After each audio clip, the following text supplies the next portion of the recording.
Welcome to 21st century, the era of scientific temper, peace and equality. Thank you so much guys, you were a great audience. जी हाँ, ये एक stand up की लाइनें थी। Reality ये है कि 21st सेंचुरी ज्यादातर केओस और एक्सट्रीमिज्म का युग बन चुका है और हाल ही में हुए ईरान यूएस टेंशन हमें यही सिखाते हैं कि जियोपॉलिटिक्स में सबसे स्ट्रॉन्ग अलाइज भी किसी भी वक्त एक दूसरे के बड़े दुश्मन बन सकते हैं। शौक मत होइएगा, ईरान और यूएस एक जमाने में बिल्कुल जय वीरू जैसे दोस्त थे, लेकिन आखिर ऐसा क्या हुआ कि उनकी जय वीरू वाली दोस्ती गब्बर ठाकुर वाली दुश्मनी में बदल गई। आइए इस वीडियो में पूरी कहानी जानते हैं।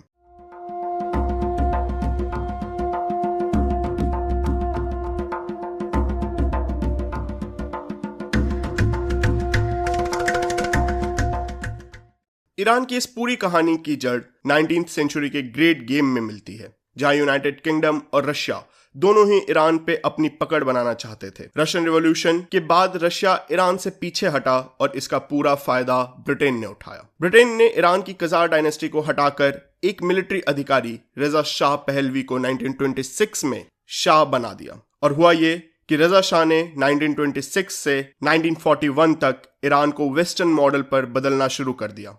नई rail lines, roads, bridges, institution और मॉडर्न ब्यूरोक्रेसी। लेकिन इस दौर तक ईरानियन लोग ब्रिटेन के ईरान के तेल संसाधनों पर डोमिनियन से नाराज हो चुके थे। इस अनरेस्ट के बीच मोहम्मद मोसादेक प्रधानमंत्री बने और उनका पहला बड़ा कदम था nationalisation of Iranian oil. Britain और यूनाइटेड स्टेट्स ने इसका विरोध किया, तेल के दाम गिरा दिए और ईरान भारी आर्थिक संकट में चला गया। इसी बैकग्राउंड में 1953 का CIA MI6 कू हुआ, जिसमें मोसादेक को हटा दिया गया। इस कू ने मोहम्मद रजा पहलवी की सत्ता को और मजबूत किया और इसके बाद मोहम्मद शाह पहलवी ने अपने पिता की नीतियों को और अग्रेसिव तरीके से आगे बढ़ाया। इंडस्ट्रियलाइजेशन, एजुकेशन रिफॉर्म्स और महिलाओं को वोटिंग राइट्स जैसे कदम उठाए। पर उनके इस डेवलपमेंट मॉडल में एक बड़ी खामी थी। विकास सिर्फ कुछ शहरों तक ही सीमित रहा, जिससे दो बड़े वर्ग नाराज हुए। पहला, इस्लामिक क्लर्जी जो वेस्टर्नाइजेशन के खिलाफ थे, और दूसरे वो गरीब और मिडिल क्लास लोग जिन्हें विकास का कोई लाभ नहीं हुआ। इसके बीच शाह ने विरोध दबाने के लिए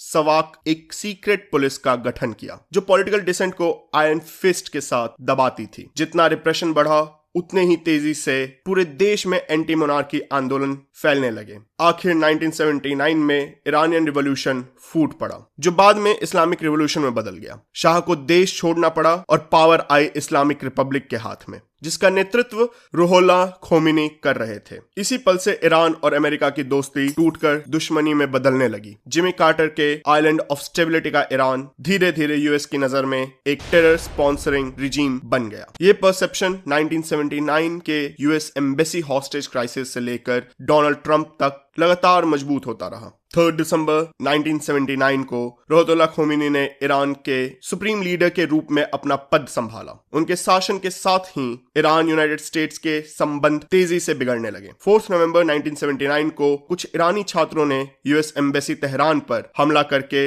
52 अमेरिकन डिप्लोमेट्स को बंदी बना लिया। इसका प्रमुख कारण था कि यूनाइटेड स्टेट्स ने ईरान के पूर्व शाह मोहम्मद रजा पहलवी को असाइलम दिया था। विरोधियों की मांग थी शाह ईरान को वापस किए जाएं। ये हॉस्टेज क्राइसिस लगभग 1 साल तक चले और 1981 में बंदियों को छोड़ दिया गया। इसी अवधि में यूनाइटेड स्टेट्स ने ईरान पर अपना पहला सैंक्शन लगाया, जिसके तहत सभी व्यापार, विशेषकर तेल का व्यापार, रोक दिया गया। इसी दौरान इराक ईरान युद्ध शुरू हुआ। इराक एक सुन्नी प्रधान देश जबकि ईरान एक शिया प्रधान, और सेक्टेरियन तनाव इस संघर्ष का एक मुख्य कारण था। इराक के राष्ट्रपति सद्दाम हुसैन ने इस स्थिति को एक मौका समझा, क्योंकि उनके अनुसार ईरान की नई सरकार अभी मजबूत नहीं थी। इस युद्ध के दौरान यूनाइटेड स्टेट्स ने गुप्त रूप से इराक की सहायता की। 1988 में यूनाइटेड स्टेट्स ने ईरान के एक civilian aircraft Iran air flight 655 को शूट डाउन कर दिया, जिसमें निर्दोष यात्रियों की मौत हो गई। इस घटना ने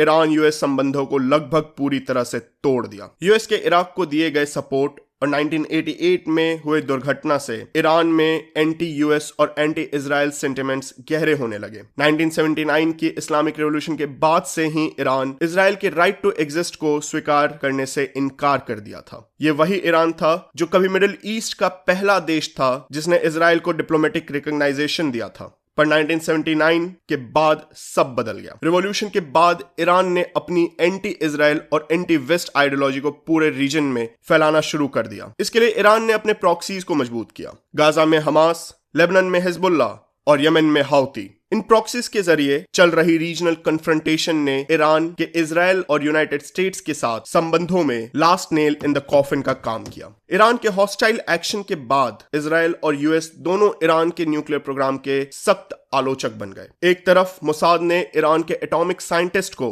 टारगेट करना और न्यूक्लियर फैसिलिटीज पर कोवर्ट अटैक्स करना शुरू किया। दूसरी तरफ यूएस के लगातार सैंक्शंस ने ईरान की ऑलरेडी स्ट्रगलिंग इकोनॉमी को नीचे ढकेल दिया। हालांकि 2015 में एक अरसा आया जब ईरान और वेस्टर्न पावर एक साथ बैठे JCPOA डील के तहत ईरान ने अपने न्यूक्लियर प्रोग्राम को लिमिट करने पर सहमति दी और वेस्ट ने सैंक्शन हटा लिया। कई सालों बाद ईरानियन ऑयल फिर से ग्लोबल मार्केट में दिखाई देने लगा, लेकिन 2018 में सब बदल गया। इजराइल ने एक कोवर्ट ऑपरेशन में ईरान के 1 लाख से ज्यादा न्यूक्लियर डॉक्यूमेंट्स हासिल किए, जिसमें तेहरान के न्यूक्लियर एम्बिशंस स्पष्ट नजर आ रहे थे। इसी ने डोनाल्ड ट्रंप को ईरान पर सैंक्शन दोबारा इंपोज करने का मौका दे दिया। 2020 में यूएस ने एक ड्रोन स्ट्राइक में कासिम सुलेमानी, जो ईरान के एक प्रमुख कमांडर थे, उनको मार दिया, जो ईरान और यूएस टकराव का एक बड़ा मोड़ साबित हुआ। आज जो ईरान, इजराइल और यूएस के बीच सख्त तनाव दिख रहा है, उसका नजदीकी ट्रिगर 8 अक्टूबर 2023 को